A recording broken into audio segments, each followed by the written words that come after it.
make a start. So welcome, everyone. I'm Bobby Duffy. I'm Director of the Policy Institute here at King's College London.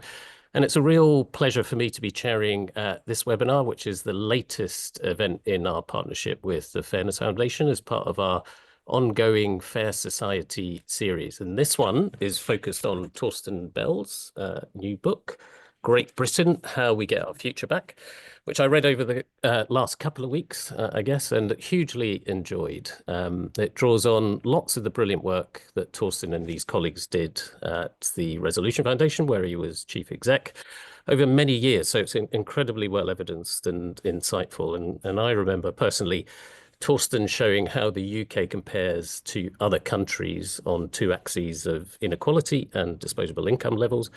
And we're in a pretty bad position of relatively low incomes, high inequality. And it's actually the last chart in the conclusions of the book, because it's such a powerful message, both of our challenges, but also the potential for improvement. So on the one hand, the book paints quite a grim picture of how far we've fallen behind many other countries that we normally compare ourselves to. But it does also have loads of ideas on a whole series of practical things we can do and how we get back a sense of believable hope. I have to say that our most recent study with the Fairness Foundation, which was just out last Friday, shows that hope is in pretty short supply among the public. And I think Sophia in our team will be posting a link to that survey in the chat, because it shows that only small minorities of the public expect inequality or poverty to decrease by the end of this Parliament. Or economic growth and living standards to increase. Again, still just minorities believing that. And it ends up with only 14% of people saying trust in government will increase by the end of the Parliament. But mirroring some of the points in the book, we could see this as a low baseline that hopefully can only improve. So we'll hear first from Torsten, who is, of course, MP for Swansea West now on the key themes of the book. And then we have a really brilliant panel to discuss those themes. Unfortunately, Zoe Billingham, who's director of IPPR North, couldn't join us because she has flu. So all our very best wishes for a speedy recovery to Zoe. But we do have Gaby Hinsliff, Guardian journalist, whose most recent review of Torsten's book highlighted its incisive and upbeat vision for the UK. And then we'll hear from David Hope, who is Senior Lecturer in Political Economy here at King's College London. Welcome to Gaby and to David too. After that, we'll open up for questions from the audience, and given we've got a slightly smaller panel than usual, we will have a bit more time. So do submit your questions using the Q&A function, and please upvote any questions you'd particularly like to hear answered. We are very democratic in the Q&A session. It makes my job so much easier. So do get your questions in early and upvote them.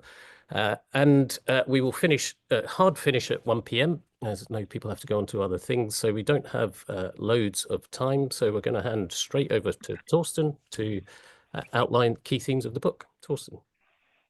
Thank you very much, Bobby, for that introduction and for hosting this event full stop. It's very good of you, even if some of that was a bit depressing, to get us started on a Monday lunchtime. At least when we got to your quotes from Gaby's book, Gaby's review, they were a bit perkier.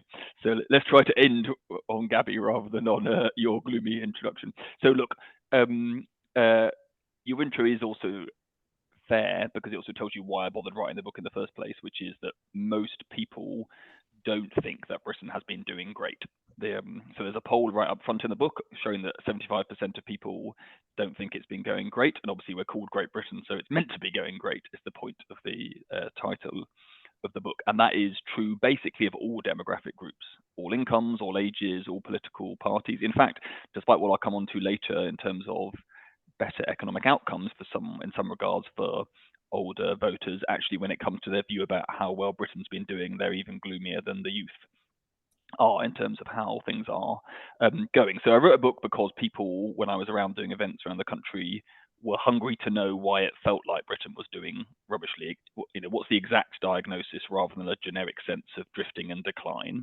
And then, as you say, also, what do we do about it? Because I hope when people read the book, yes, the first few chapters are going through what exactly has gone wrong, but most of the book is about answers and about what our sources for hope should be. But before I get to the hope, let's do some more of the depression. So on the reasons for writing the book isn't just the fact that the country's in a hole. There's also a view that lots of the ways we think about the country are no use. And I was, after years of being around, in and around politics, fed up with people either being stuck in denialism, so that's what I would call the George Osborne, David Cameron problem of just saying, oh, actually, what are you talking about? Everything's going brilliantly, which kind of existed through until about maybe 2017, 18 to some degree.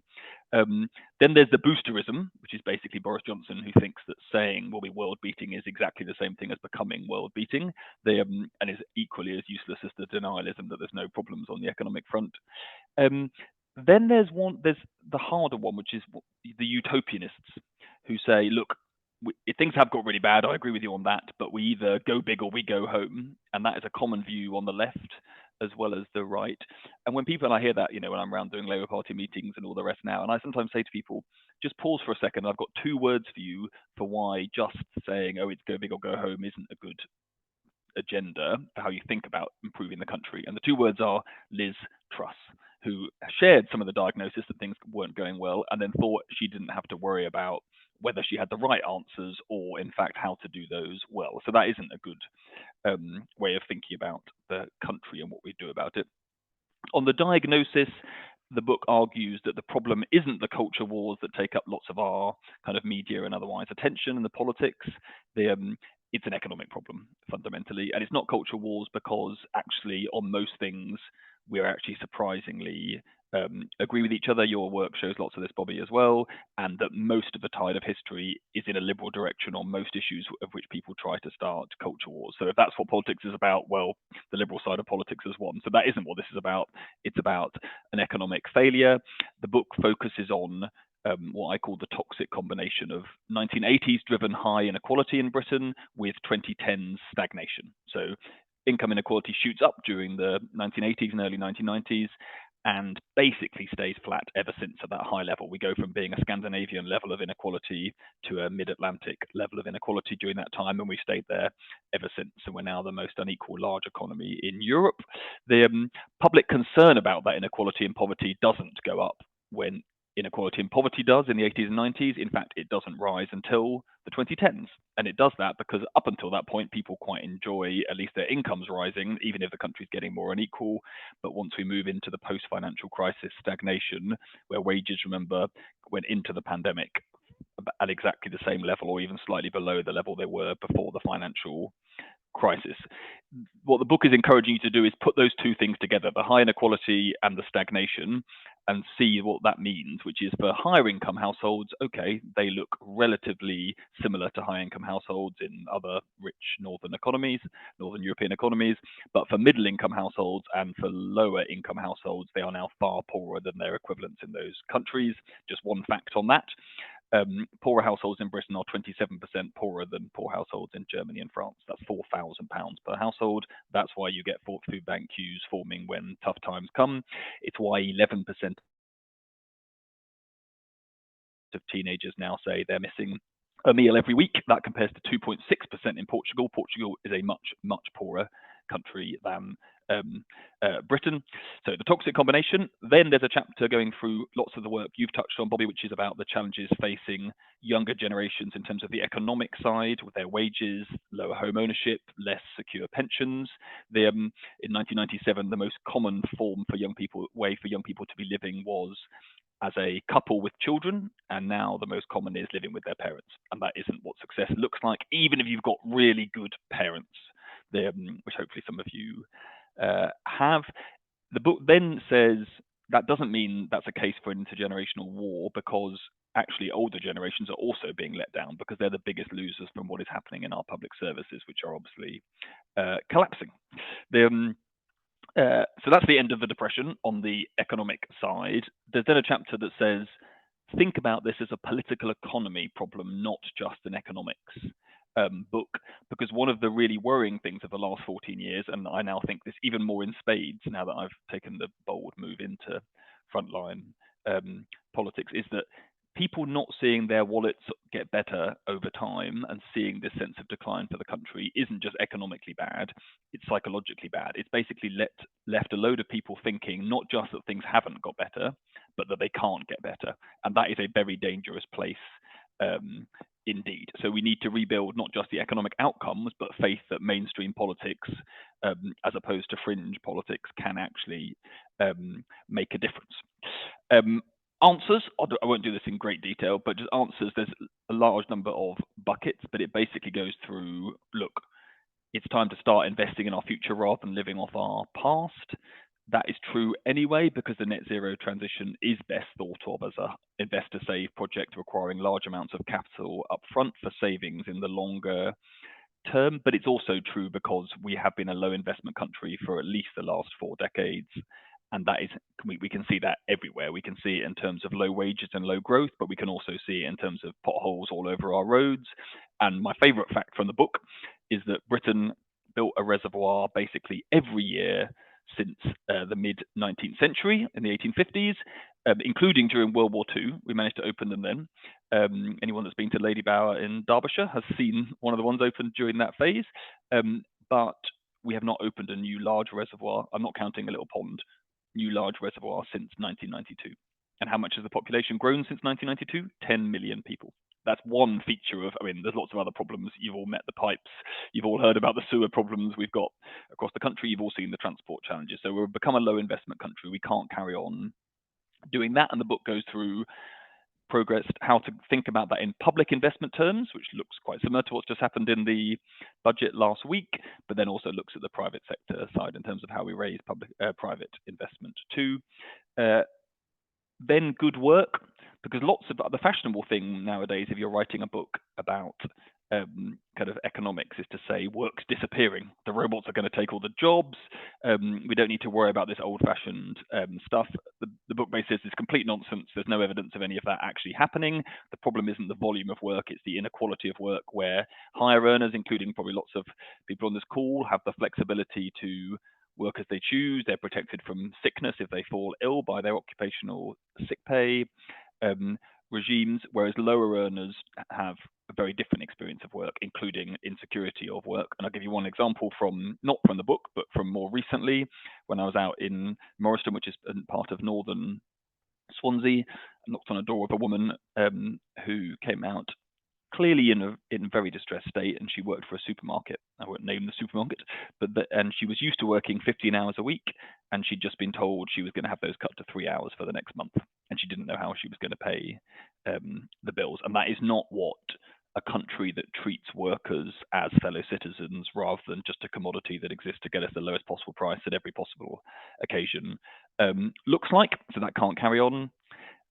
Then you're getting a theme here, hopefully, on doing the basics right. So investing, good jobs, and then a home. Now we've got on some measures we have the most expensive housing in the OECD. If you look at size of housing, then maybe it's not surprising to you that London has smaller space per person than New York. But the book also shows that now the UK as a whole has on average, has less space across the whole UK, has less space than someone living in New York City, and that is what failure looks like. And then there's a chapter on the tax and benefit systems, which gets slightly into the traumas of the budget last week. James Dyson does get a mention. It even possibly suggests that creating a tax system which heavily encourages squillionaires to buy up lots of agricultural land to avoid inheritance tax might not be the best way to run the country. There are other things in there as well too. And then some optimism to end before we open up for the discussion and the rest. And I'm holding on to all of this optimism, even though I've made a bold lifestyle choice since writing the book. So the first is everybody basically agrees there's a problem. Right, the Boris Johnsons of this world have disappeared and don't get taken too seriously anymore. You can tell because this book's not doing that well. The denialists of George Osborne and David Cameron are off making podcasts, and no one takes the idea that it's all actually fine very seriously. So everyone agrees there's a problem. Secondly, policy has made a big difference in the past. Like, we don't need to listen to the fatalists that say nothing can get any better. Just take one example, the minimum wage. There are others, for example, auto-enrollment into pensions, but the minimum wage, not only did we introduce it in 1999 and see a country that had for the prior 2 decades seen the highest earners get the fastest pay rises more or less every year, and the lowest earners get the lowest pay rises every year from running up to 1999, But in the 25 years since then, we've completely reversed that pattern. In every year since 1999, the lowest earners have seen the biggest pay rises. To put some scale on that, if we hadn't ramped up the minimum wage faster than inflation since 1999, then the average worker would be the average worker on the minimum wage full time would be £9,000 a year worse off. Another way of putting that is, because we introduced the policy and ramped up the level of the minimum wage faster than inflation, somebody is earning £9,000 a year more if they work full time on the national living wage. That is something that back in 1999 people would have said was completely impossible in terms of that level of change, and it's done it without costing us jobs. Thirdly, Britain isn't rubbish. We're actually quite good at producing the things that most of the world wants to buy in terms of what the markets are growing, not just that services, which are our biggest export, those markets are growing faster than goods, and they're also more insulated from some of the geopolitical tensions we're currently seeing. But the specific kinds of services we produce are the ones where global markets are stacking up. You can tell this is true, by the way, because it's the thing the Brexiteers try to point to as the evidence that Brexit has actually been a complete triumph.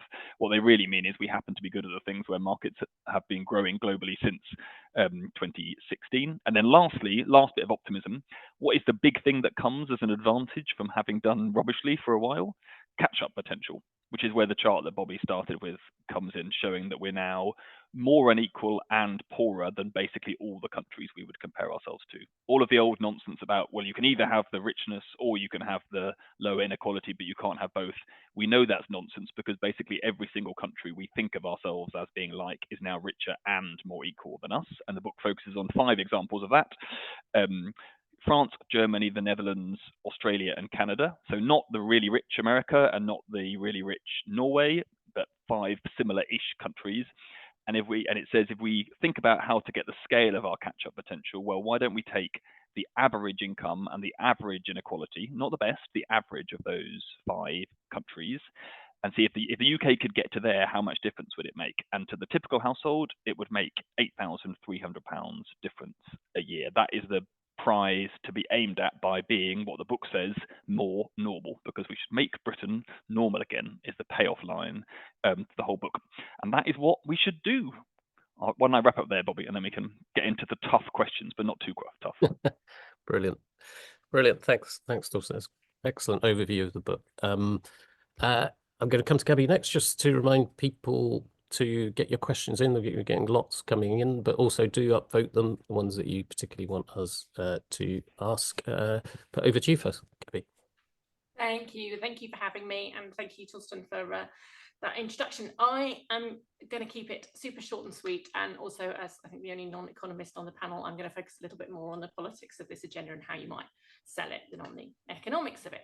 I did, as Bobby mentioned, review this book for The Guardian, and it's probably one of the little noticed downsides of a decade and a half of doing rubbishly, that most of the politics books that come across my desk are really depressing. And this was an exception because it's about the art of the possible. You know, Torsten talks about hard-headed hope, not wild utopian stuff, but your kind of practical, doable, realistic ideas for change. It's a form of political thinking that's very easy to mock, because it's kind of, what do we want? Moderate change. When do we want it? As soon as it's realistically possible, given the fiscal situation. But, you know, it's unfair. It's a cheap shot. I'm a journalist. I take cheap shots.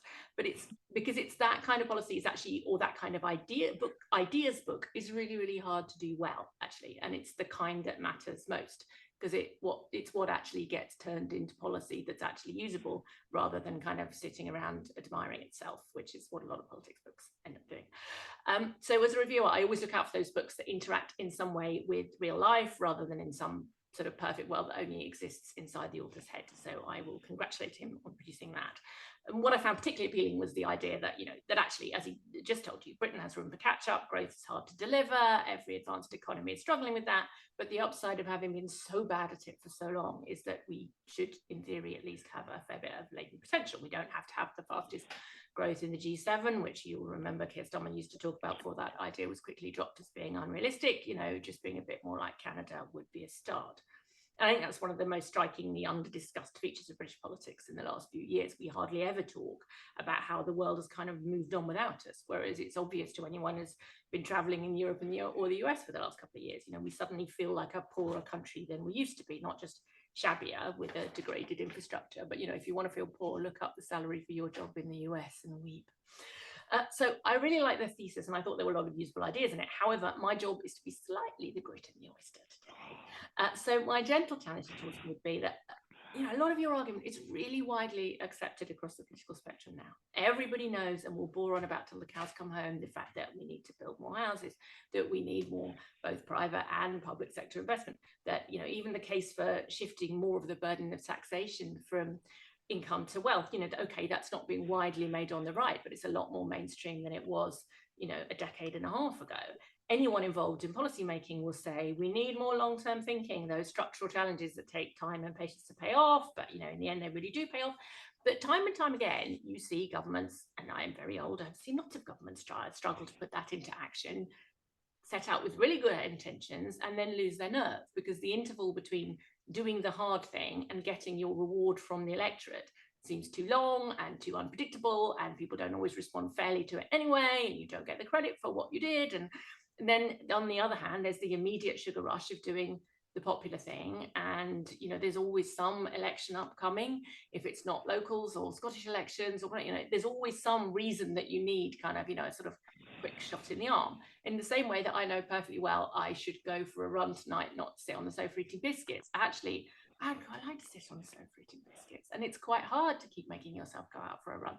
So the budget has been really instructive in those terms. It's in some ways a very simple old school Labour budget, in some ways, big rise in business taxes to find some money for public services, not that complicated, but with some fiddly bits around the edges, which we might come to in a bit. The growth figures look alarmingly anemic, but then again, Rachel Reeves, if she was here, would probably argue that most of her growth boosting measures are not strictly speaking in the budget. It's things like planning reform and so on and so on. We'll see. They've also made some really pretty small, modest changes on inheritance tax as the beginnings of that shift we were talking about towards taxing wealth. But even that has, suddenly you're at war with Jeremy Clarkson, James Dyson on the front page of the Times, some pollsters finding the Tories ahead again. You could argue that some of those tax changes weren't perfectly designed or targeted to capture the people Labour was really after. But you could also argue that it's a similar thing to what we've seen with winter fuel payment, which is a tax or a change that seems on paper very logical, that you can make a sound economic case for. Pensioners have done pretty well out of the welfare system compared to working age people for all these years. The pensions are going up quite a lot thanks to triple lock. You've got room for this, but it's emotionally a very hard sell, and so much of politics is about emotion. You could argue too that it doesn't matter, being unpopular, being behind the polls doesn't matter this far out from an election, it's kind of meaningless, which I'd agree with, although by comparison the last Labour government took 3 or 4 years to get to this meaningless stage. But looking at the polling that Bobby referenced today, people really aren't enormously optimistic about the prospects for growth, living standards, public services. Not necessarily the response you want to a budget, although it's perfectly understandable given the disappointments of the last decade and a half and the number of times people have heard, a new prime minister, sometimes 3 prime ministers in a year, come in and say everything's going to be different and better and great. You would not expect, just because of a budget, that to turn around. But now we have to wait and see how well government holds its nerve. And all of that is a good illustration of why governments start out thinking long term and then start panicking. You get the painful stuff immediately up front, but it might be years before people see the results. And in 4 years' time, people might well look back and say, in retrospect, Rachel Reeves was really onto something.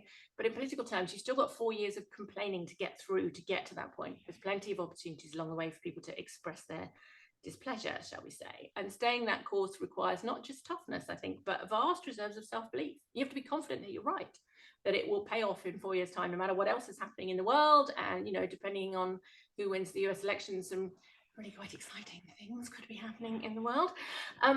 So really, that's my challenge. And it's actually, hopefully, it's the one Torsten has in his new job as an MP, not as in his old job as a policy wonk, that there is a vast queue of things that everyone knows has to be done, nobody wants to do, and keep getting kicked down the road because it's not popular. And the governments in the end default to short-termism for a reason. So I suppose my question would be, how do you get past that reason? And I'm going to leave it there. Great challenge. Great challenge for my you job too. is to have questions, not answers. Disgraceful. Absolutely. So I'll let you formulate your answers, Torsten, for a bit, because I think let's hear first from David, and then we can get your response across the piece. And do keep putting the questions in and upvoting them. It's been really helpful, and there's a real nice mix of different themes being picked up in the Q&A. So looking forward to picking those up. But first, David, over to you. Yeah, thanks, Bobby, and thanks for inviting me to be part of what feels like a sort of very timely event. Now, it's always going to be tricky sort of going last in these events, because the other speakers have already made lots of the points that sort of I may touch on. So I'm just going to add a few of my thoughts into the mix before we move on to the Q&A part of the session. Hopefully, they're not going to overlap too much with things that have already been said. So I just wanted to start by saying that I read this book in the last week, and I found it to be really an extremely insightful account of Britain's current economic ills and sort of how we got to where we are.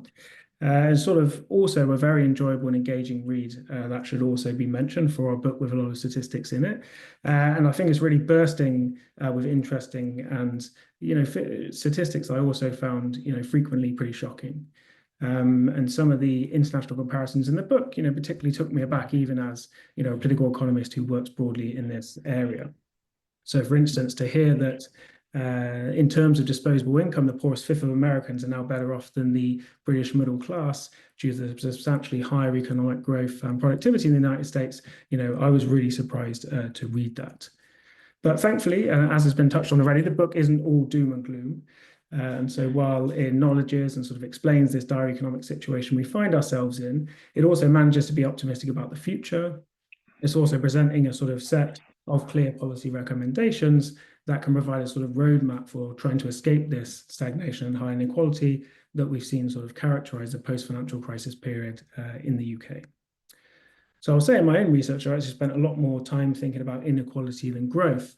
But one thing that I really take away from the book is, just how crucial economic growth is going to be for moving beyond this sort of extended period of wage stagnation, also for dealing with the high inequality, especially as some of the sort of policy prescriptions the latter may require may involve some additional public spending with around benefits, education, social care, these types of areas. Now, I want to spend the rest of the time I've been given today just to make 3 points about the book and how it relates to the current moment in UK politics. So the first point then is really around private sector investment. So one thing that comes across, really strongly in the book is the need for a thriving and crucially investing private sector to drive up growth in the UK. And I wonder whether that's become, a little bit harder to achieve given last week's budget. So we saw these changes to employers' national insurance. We saw the minimum wage going up well above inflation. And those things are going to squeeze businesses. And the sort of OBR forecast we've seen on private investment, the trajectory of that in the coming Parliament are not particularly encouraging. There has been this big increase in public investment that Gaby also mentioned. A lot of it focused on infrastructure. That's going to be a sort of welcome shift back to the public investing, but it's only likely to bear fruits, in the longer term. So I wonder whether, what the government has at its disposal in terms of levers to really help support business investment in this current Parliament, and whether those are going to be sufficient to counteract some of the changes we've seen in the budget. And talking of international comparisons, is there anything we can learn from some of these other countries? I'm thinking of the United States, perhaps, high levels of political dysfunction there, you could say, very high levels of inequality, but somehow still managing to have this flourishing and investing private sector. And I wonder, are there lessons there, or is the US just too different and not what we should be looking at? So the second point I wanted to make then was about political constraints. And again, this probably ties into some of Gaby's comments.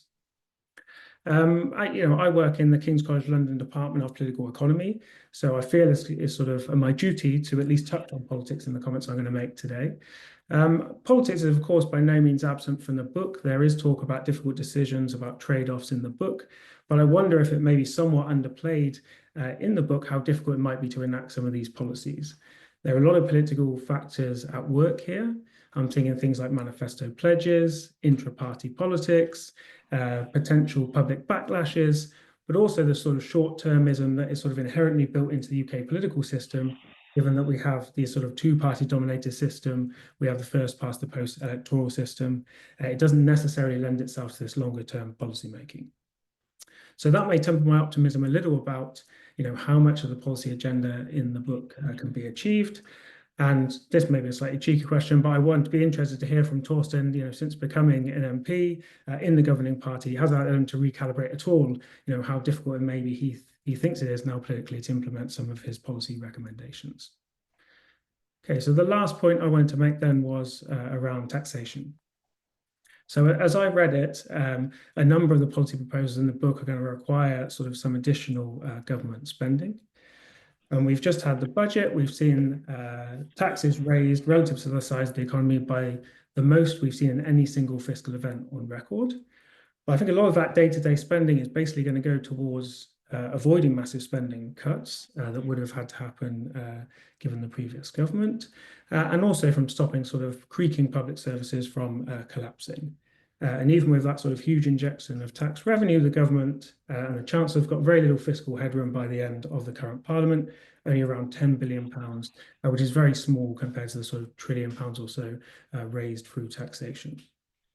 So if we want to implement the proposals in the book, then where's the sort of tax revenue to pay for them going to come from? And I agree there's sort of this strong case for recalibrating taxes on capital and wealth, but they're unlikely to raise really large sums of money. And I'm all in favour of progressive income taxation, those with the broadest shoulders sort of bearing the highest burden, but higher earners already pay a lot of income tax in this country. For example, the top 1% pay nearly 30% of all income tax in the UK, and that share has increased a lot over the past 25 years, interestingly under a lot of Conservative governments as well. So if we want this sort of generous social safety net, if we want high quality public services, and the book suggests we can achieve these things, then it feels sort of inevitable to me that maybe taxes on the wider population, things like VAT, income tax, national insurance, will need to be raised at some point. And perhaps a total tax take will need to move closer to some of our sort of European neighbours. So I suppose, again, this is an open question, maybe we can come to in the Q&A, but how politically feasible is it to have these higher levels of taxation in the UK? And if we need them, does the government sort of need to start making a more positive argument that if we want this sort of thriving, fairer economy that we hopefully can achieve through some of the policies in the book, then we need to pay higher taxes to get there? Okay, I'll leave it there, and hopefully we can touch on some of these things in the Q&A. Excellent. Thanks very much, David. Great. Two really interesting sets of observations for you, Torsten. I'll just give you a chance to come back on both. Very good. Those are both great. Even Gaby's cheekiness. I hope you all saw Gaby's cat meandering around the back of her screen, which wasn't at all distracting. I'm just very jealous. There's no cats in Parliament where I am. Now let's go through these in turn. So Gaby raised is this all basically already widely accepted, kind of the common sense of where we're. I mean, all I would say is, have you met Kemi Badenoch or David Frost or any of the? I basically don't buy this. There's basically one of the dangerous things that happens about us all spending too much time in and around Westminster, around people that are totally reasonable people, right? They might not agree with us politically, but they're reasonable people on all sides. Is that people do say things like, "Oh, everyone thinks the same thing. There's not that much difference between the parties anymore." I occasionally read this on the pages of the Times and others. All I would say is anyone that thinks that, one, the Tory party did not do what is in this book over the last 14 years, and anyone that thinks after the budget last week that all political parties are the same, then I'm afraid I can't help you very much. Again, look at what's happening with rows about taxation. So I think it's basically too cozy for people to always say, "Oh, it's all the same." I just don't agree at all. The Tory party had literally just penciled in some very big cuts to public investment spending for the next few years. They had 14 years in which to say maybe it's not sensible that we let Jeremy Clarkson avoid huge amounts of inheritance tax and have to put up taxes on ordinary people as a result of doing that, and they didn't. So it's just, I just don't agree on the diagnosis of everyone is the same. What is true is that reasonable people should be able to talk to each other. Politics should be about people understanding people coming from different perspectives, but I basically don't agree. Then there's a much harder question from Gaby, which David also touched on, which is this politics of it. is this all just too long term? You're not going to be able to stick to the path. And I'm trying desperately not to just answer all of this as a kind of current Labour MP defending what's actually just happened, but rather the bigger picture of like, can a radically incrementalist political policy programme sustain political support long enough to actually deliver the results that then turn you into get people chanting for that radical incrementalism, as Gaby started with. My basic case for optimism on that is, one, some of what you said at the beginning, Bobby, which is people's baseline is now very low. Okay, that people are so fed up and take the view that the state basically can't do anything properly anymore. Okay, I mean, I'll always stay with me that a set of focus groups in Hull, maybe about 2 years back, where people knew that George Osborne had slashed the local council's budget to the bone, right? They're well aware of that. They said it in the focus groups, but when asked about, the council and others, they basically didn't trust it to do anything because the potholes were not filled in. So they knew it wasn't their fault that the budget wasn't there to fill in the potholes, but the fact that the potholes were not filled in was just had taught them and made them conclude that that nothing good could be done. So all I would say is, yes, is everything politically popular in the instant it's announced? I'm sure like Gaby is right, that won't be the case in every case. Will some of things take longer to start turning around? Yes, it will take longer for the NHS to start showing very significant results, hopefully not forever, but people will start seeing some differences early on. And actually, if you look in the book, there's a section dealing with exactly this point, which is, look, two things. One is concretely, higher public investment, yes, in the long run gets you better diagnostic machines and MRI scanners and the rest in your NHS. But in the short term, it does mean more of those potholes being filled in. I mean, I was out on Eton Road in Swansea on Saturday morning, knocking on doors on a rather chilly Saturday morning. A lot of what people were raising was, why isn't the road just like half decent? And it's a completely reasonable question. It's like, if we can't do that, we can't do anything. And that is under our control and can make a difference in a reasonably short order, which is what the decisions last week to avoid those big cuts in public investment will enable over the years ahead. And I think so people seeing those things start to come right will make a difference. But then secondly, yes, I don't think people's benchmark for politics is going to be, does it feel like a nirvana, right? That isn't what people think. Their expectations are low. I think the question is, does it start to feel like we're getting better rather than worse? That is the test. That is the political test, and that is what we've got to do. And then that is a baseline against which we'll be judged. And then we'll have to keep on showing things are getting better. That's the right. That's what democracy should be about. But I don't think people are going to say, oh, okay, well in that case, back we go to the crazy Tories that want to trash the NHS, and the rest. I mean, if you look, there are big choices after last week's budget. If you don't want some of the tax rises we've had to announce and the rest, well, that will mean very significant falls in some public expenditure or putting up to other taxes. So I think there are big choices, and I think we should be confident that we're setting the right course. As I say, not in every single micro bit of policy detail, but the direction set out in the book and the diagnosis does broadly match what this government is doing. So I am. Gaby asked, how confident can we be that we're right? Well, I don't want to sound like a kind of, overly complicated nutcase, but one thing I think about is that our diagnosis is relatively simple. And it is, to some degree, blindingly obvious. If you want to be a decent economy, then you are going to have to invest in the infrastructure that holds your country together. If you want people to believe that they shouldn't be voting for Nigel Farage, they need to see that public services aren't just getting ever worse, and that's what we're setting out to do.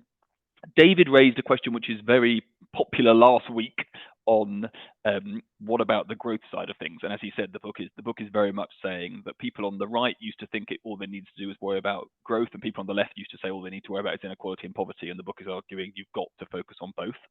And I really, really believe that. But one thing I saw from last week is a load of people saying, aha, here's some growth forecasts from the OBR, which show that these policy measures won't have transformed the UK's growth trajectory. The people saying that have never, ever done an economic forecast. Okay, literally, the OBR's forecast, more or less, the thing that will change the OBR's forecasts is some actual growth having turned up, and that changing their view about what normal growth looks like. Yes, individual policy measures, in terms of the direct effect on growth, will never show up in it's literally impossible. I used to have this conversation even with Jeremy Hunt, who used to be obsessed about the OBR's growth forecast and whether his national insurance cuts had fed through to tiny changes in the growth forecast, right? Loads of things affect growth. Loads of those things aren't in the budgets, including planning reform, not having Liz Truss or Boris Johnson anywhere near the levers of power, good employment regulation and the rest. It is the actual lived experience of those things driving up growth that will then lead to the OBR taking a view about what the long-term trajectory is. Economic forecasters are not going to change their mind on the back of we've announced some policy. They'll change it on. Remember, the other way to think about it is the opposite, which is, remember, they didn't downgrade their growth forecast even when George Osborne started doing nuts things back in the 2010s. When did they downgrade their growth forecast? After growth had not turned up for quite a few years. So that is how. And the other thing to remember is about the way in which we do these economic forecasts. We almost basically assume there is no effect of the policy. If you get a bit more growth in the early years, we assume you come back to the same trajectory for overall growth in later years. So you have to have lower growth in those later years. So all I would say is when I did see a lot of the newspaper coverage last week of the growth forecast.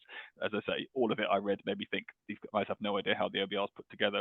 Its growth forecast. It's basically impossible for them to show a large effect on growth on policy. But history shows there are very different growth outcomes for different countries. Just compare us and the US over the last 10 years to see how that is going on. David also asked about the political constraints, which I've touched on. In terms of this bigger question about recalibrating what is politically possible, I'm just less nervous than you guys. I think if you read the papers over some of the weekend, you would think, the government's really is really under pressure on this stuff. I don't know what people like. I think what a lot of the country and definitely the Conservative Party needs to wake up to is there's a Labour government here with a very large majority, with a clear view about what's wrong with the country, and that's what we're going to do. And this is not Theresa May being knocked around by two angry, crazy right-wing people who can then force the government to change its mind on something. That isn't what's going to happen. So I'm afraid I am on the more optimistic end, David, which is that it is eminently politically possible. There's a longer-term question, which goes back to what Gaby said, which is, come the next election, what is the argument going to be? But by then, the argument is going to be, your wages have been growing, your public services are improving, and the last lot are completely unhinged. And the idea that we're going to go back to the psychodrama of the Conservative Party is for the birds. And the reason that's so important, just to end on some optimism, is, who came second in Swansea? Right? Reform. With not quite 1 in 5 of the vote, but still, they got nearly 1 in 5 of the votes. Why am I out every weekend talking to people, but then also talking to the government here about making sure that we are driving up investment, that we are turning around our public services? Because it's only by doing that we're going to show people that they shouldn't take seriously people like Nigel Farage that have got nothing to offer but are in the business of trying to exploit those problems. And that is what we've got to do. And I think it is eminently doable. Is it going to be easy? Absolutely not. No one should pretend it is. Nobody wants to be putting up taxes in the way we had to do last week. Most people, that is not what they came into politics to do, but it's definitely politically possible. And in the end, I think people reward us for doing the right thing, even if it's not popular on the day. Right. Thanks so much, Torsten. Before I just get onto the question, just a reflection actually on, because the book does draw on some of our data on the more perception. It does indeed. Side, and the World Value Survey included. And I think there's an interesting parallel there in where we are in confidence in government, where I suppose the optimistic point from that is we are also echoing the inequality and growth points. We are also behind comparable countries in terms of our levels of confidence, and we were higher in the past in terms of our confidence in government. I think there is a risk of thinking that is a natural, inevitable level of confidence that cannot be shifted. Equally, incredibly difficult to increase confidence in government. Well, then, Bobby, can I just come on that? Like one thing I've reflected on since having to, I'm a very junior pot washer in this government, right? So I'm more like, I'm helping out in the cabinet office a bit. I've got a kind of distance eye view of ministers wrestling with running the government. All I would say is one thing that I've come away, maybe I thought this a bit before the election, but I definitely now think it 4 or 5 months on, which it's not just that the Tories had some of the wrong ideas. It's actually for quite a long time, they'd basically given up on just the basic job of running public services. They were basically commentating on public services or a migration system. And so this is another case for optimism, which is we're in the business of actually just trying to run these things. Look at the prisons taking some difficult decisions. Yes, they're not popular now, but you just got to start running your country properly. Do you remember Margaret Thatcher turns up and says we need new public management theory, right, in the 1980s? I just think we need some public management. We just need to get on with doing our job of trying to run public services vaguely competently. To a significant degree, Jacob Rees-Mogg, I promise you, was not in the business of like thinking through every, spending all his day in meetings trying to work out how to have a decent public services. They were just like, well, I'm going to commentate on those public services, but it's nothing to do with me, Gov. It's not my problem if the social care sector is collapsing. Like, I promise you, that people are like wrestling all the time with what are the difficult trade-offs and then taking some of those decisions. So I think it is different, and I think that will start to show results that are, because it isn't just about money. It is about just doing the basics of trying to run public services well. Sure. Absolutely. And look, I don't want to get onto the questions from others, but just a reflection on that is what the very clear message from our data, which looks at long-term trends all the way back to the 1980s, is that what we don't have in the UK is a short-term acute crisis of trust. It's more like a long-term chronic condition of ratcheting down of trust levels. So this isn't just immediate. This has been happening over the long term. So it's one of the things that I do worry about sometimes is it often seems that changing perceptions can be easier than changing the realities, but actually it's the other way around. And I do think there is elements of what happened post 1997 that there's a risk of tripping into again, is actually delivery is one thing, but getting people to notice and have trust in the delivery is another thing. And that element of reassurance on and convincing people that their confidence should increase is actually really hard to shift over time. It's a long-term. Although not on the NHS though. I mean, the NHS numbers are great in the 2000s, and they come down. They totally match the actual results delivered. Absolutely, but across the piece and in government overall, it's a difficult. It's not. It's absolutely right to be focused on it, and it's absolutely right to take a long-term view of this. Is not going to happen immediately. But it is the objective here. But like I say, optimism's there in that we've got a lot of headroom still, and we were stronger on this in the past. So let's stay optimistic about that as well. So I'm going to go on to the questions, and it's a great sort of selection of different themes. And I'm just going to start with the top one, which is this is from Bernadette Glabus, and it's how do we change mindsets about housing inflation, which many see as acceptable, even desirable, but has a negative impact on many young people. How can it be tackled? Obviously, very close to your heart, Torsten, and lots of our work too on the generational impact of this. That is a big question. So, my two thoughts. One is, I think we have, to a degree, as in the situation is, remember, when does youth home ownership starts declining? In 1989. So we're actually a very long way into this phase. In fact, it's actually, if anything, been slightly ticking back up again in recent years. Not very much. I don't want to overdo it, but there has been some signs of ticking back up again.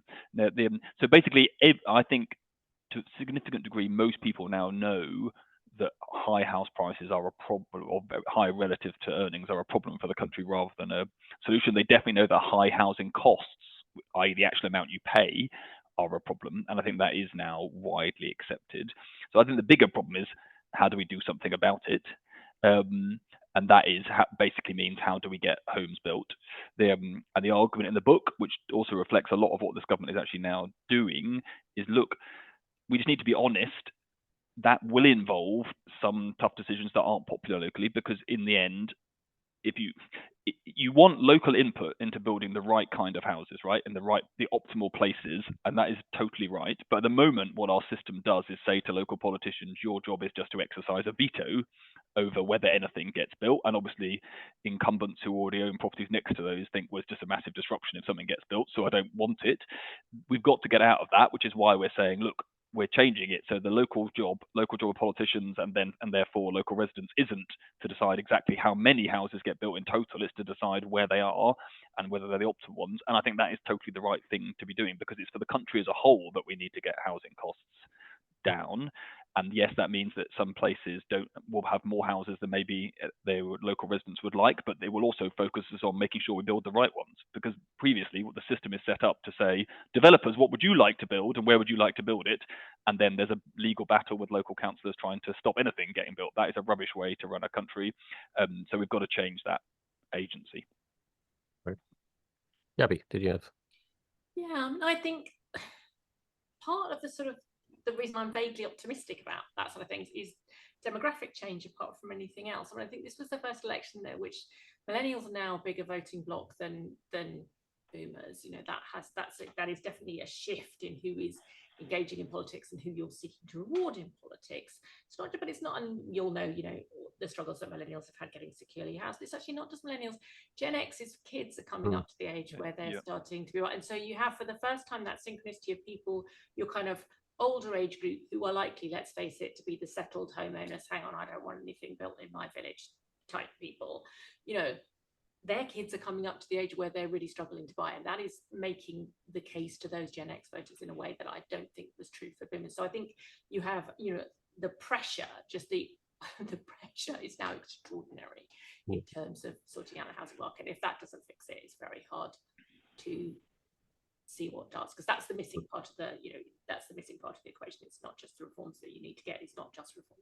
It's not just planning reform. It's holding your nerve when you get pushback from the public. And I don't think this government is going to struggle with pushback from the public in quite the same way, partly because its voting coalition is younger, partly because its voting coalition is less likely to be concentrated in the kind of southeast suburban shire seats, which are still, you know, where a lot of the house building is. What this means for the Lib Dems would be very interesting to see in Tory seats who have pitched themselves as, you know, kind of the great saviours of Tory blue wall seats, and quite how they're going to be affected by backlash from against housing that a Labour government that they have no influence over has built. It's going to be interesting to see.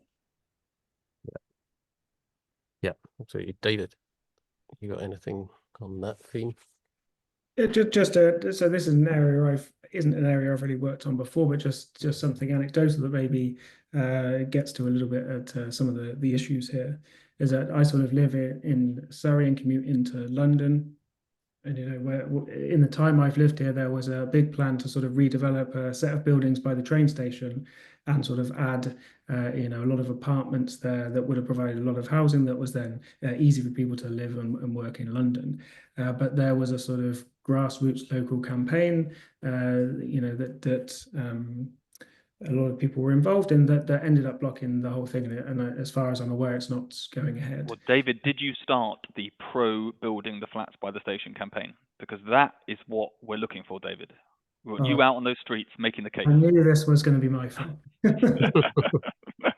But just more seriously, to go back to Torsten's point, I think if councils were more involved in sort of where the housing was, if there was sort of, you know, if not all the risk was being taken by developers, you know, then hopefully these situations can improve.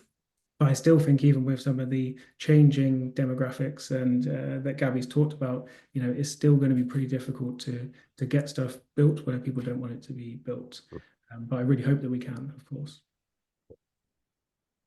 Great. I'm going to try and get a couple more questions in, and one is very short to the point one, which I think is, why haven't you mentioned the adverse impact of Brexit, Torsten, which I think you did touch on very, and the book does, but anything to add on that?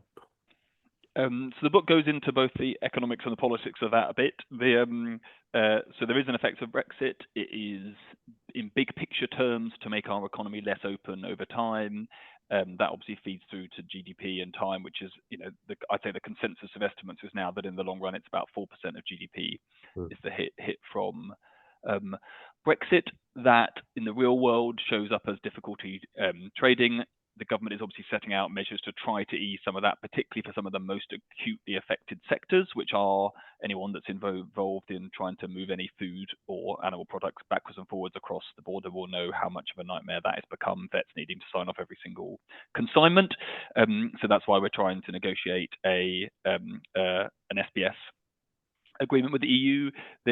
That will make those sectors' lives a bit easier. It won't, obviously, I'm not pretending it will make all of the economic effects of Brexit go away. Those are much larger and will take time to deal with. But the book definitely does not avoid that question, and I am being totally honest with you, those are the effects. Obviously, in the medium term, some people want to say, well, let's give you a slightly less popular answer probably from the person asking the question, but people often say in response to the book, why don't we just undo Brexit, and then that's much more important to boost growth than anything in this book. And the reason I don't agree with that is because the productivity gap between us and our competitors is far more than that 4%. Like the productivity gap versus the average of America, Germany, and France is 18%. It was much bigger even before 2016. And so the sum of our, your objective in life, however angry we are about the losing in 2016, can't be just reversing the referendum. It needs to be about sorting out some of the wider challenges in our economy. And that's why, the book isn't just a one page which says reverse Brexit. Absolutely. Gaby, any? Look, I mean, I would rejoin tomorrow given half chance. It annoys me the government doesn't talk about Brexit more. I have all my sort of frustrated Remainer sensibilities aside. Even I can see that Brexit is not the sum total of what ails us. It doesn't, the dates don't fit. We're looking at a productivity challenge that goes back 2 decades. This did not start in 2016. In some ways, I mean, if anything, sort of 2016 was a function of the fact that we'd had a stagnant economy for a long time and people were understandably fed up and looking for something or someone to blame, created fertile conditions for the 2016 vote to happen. That does not mean that I still continue to be annoyed that government doesn't talk more about Brexit and isn't making more overtures to the EU, but I can't, I do think it's become a bit of an easy one to blame. It's become a sort of catch-all. Why don't we ever talk about Brexit? So Brexit is the sort of big bad summation of everything that's wrong. Thanks, Gaby. So I'm going to, because we've only got a couple of minutes left, I'm just going to cut to one other question I wanted to get to and maybe start with Gaby actually, and then David, and then give you the final word, Torsten, because it's an interesting one about how do we communicate these types of policies to the public. It's very easy to communicate often populist policies like stopping immigration, but policies tackling inequality are hard because they can appear abstract. How do we link these to people's experiences and heartstrings? Because it just picks up on your theme of emotion here, Gaby. So I'll come to you first, then David, and then Torsten for the final word. The first thing would be to say that they absolutely don't feel abstract to the people who are experiencing them. If you're on the sharp end of any of the issues we're talking about, they are very real, emotional and personal to you, and they're also now widespread enough that these are not kind of niche issues anymore. I think that used to be the sort of way poverty was treated, child poverty was treated 20 years ago, almost as a kind of issue. When you've got 1 in 5 people skipping meals, that's not a niche issue. That's someone that's kids in your kids' class at school. It's closer to you than you necessarily want to think it is, perhaps. So I don't think it's that it's an abstract issue. I think it's that people are very sympathetic up to the point where the money to pay for it has to come from them or has to come from something that is more critical to them. And I think that's the bit on which you always founder. And I think I was surprised, not to bring everything back to the last budget, but that it wasn't a budget really it was a budget for fixing holes in public services and fixing holes in public finances. It wasn't hugely a budget for redressing inequality. It wasn't a budget. It was a budget that left some pretty painful welfare decisions unchanged. And I would hope that a Labour budget comes back to those in subsequent years. And I would hope that a Labour government comes back to that in the spending review. But if so, it has a little bit of time to get its communication plan in order. But I think it ducked the issues, if I'm honest. Thanks very much, Gaby. David. Yeah, sorry, I know we haven't got long, so I'll just be very brief. So I think with some of these issues around sort of longer term growth and investment, it is harder to sort of communicate some of these things to the public, and that really sort of starting to turn things around, I think is going to be pretty essential to making a positive argument for these kind of longer term plans. And so hopefully we can see some turnaround in public services and some boost in people's take-home pay, etc., in the coming years that can then be used to make an argument that the country is going in the right direction and we should be pursuing this longer-term agenda. Thank you very much, David. And Torsten. I think that's a great question for us to wrap up on, Bobby, because I think that is a large part of I think sometimes I hear people saying, this kind of agenda is too technocratic, and the real problem for the left is that there's no big causes to fight for anymore. Like the old days, they want the kind of they want the the energy of the civil rights movement, and others. And all I would say is I just think that is total nonsense. Like there is no bigger, causes worth fighting for than decent homes and good jobs, and a bit of hope back. And on the abstract, again, I don't think I actually say this in the book, but I am in the business of what I call bread and butter social democracy. Like we've just got to start doing the basics properly, and we know those are the things that transform people's lives. And sometimes they do it in the immediate here and now because they reduce food bank queues or they get people a decent home, but sometimes they do it over the medium term. And there's nothing abstract about those things, exactly as Gaby was saying. They are incredibly important, and it's the lack of them that is undermining people's faith that things can get better. As Gaby said, I think a lot of those issues are majoritarian. Like some people say, oh, there's no point worrying about this, it just affects, the poorest 10% of the population. That, that is not how Britain feels today. It is not the poorest 10% that feels like they can't get a decent job. That woman who can't get a home, that woman who said her hours had been cut working at the supermarket was not remotely badly off in normal times, but she was facing huge insecurity in terms of what was about to happen to her in that next month. And then just to wrap up, I think one thing people think is, oh, it's easy for the populists to claim patriotism, right? And I just fundamentally think that we can do that in exactly the same way, because basically we're talking about how are we making a better Britain, and how do we harness the things Britain is already good at to get on with doing that, rather than just always trashing the British institutions, whether that's the BBC or the NHS and the rest. And it's when people start seeing the country getting better that we can then be patriotic about that we've seen the problems, that we faced up to them, where we've started turning that around. And that is what a meaningful patriotism looks like, rather than a bunch of people saying, everything's a disaster, which is basically, in the end, what do populists do? They say always, and everywhere they say everything's a disaster, it's been caused by these other people over there, and if we smash everything up, it will all be okay. And there's nothing patriotic about smashing the country up. We're in the business of putting it back together again, and in the end, I think people will think that is what they wanted, and that's obviously what we've got to do. And that is I don't want to put it too worthily, but that's a noble endeavour, because those are big causes, and that's that is the question of our time in politics. Right, brilliant way to end. Optimistic note. Very good. So we will call it there. Run a couple of minutes over, but really rich and helpful discussion. Thank you for that. So just thanks from me to Sophia and the team at Policy Institute for putting this together, to Will Snell and team at Fairness Foundation for this series, which has been excellent, to Gaby and David as brilliant panelists for this, and best wishes to Zoe again for her recovery, and then finally, of course, to Torsten for his brilliant book and explanation today. Thank you all. Thanks.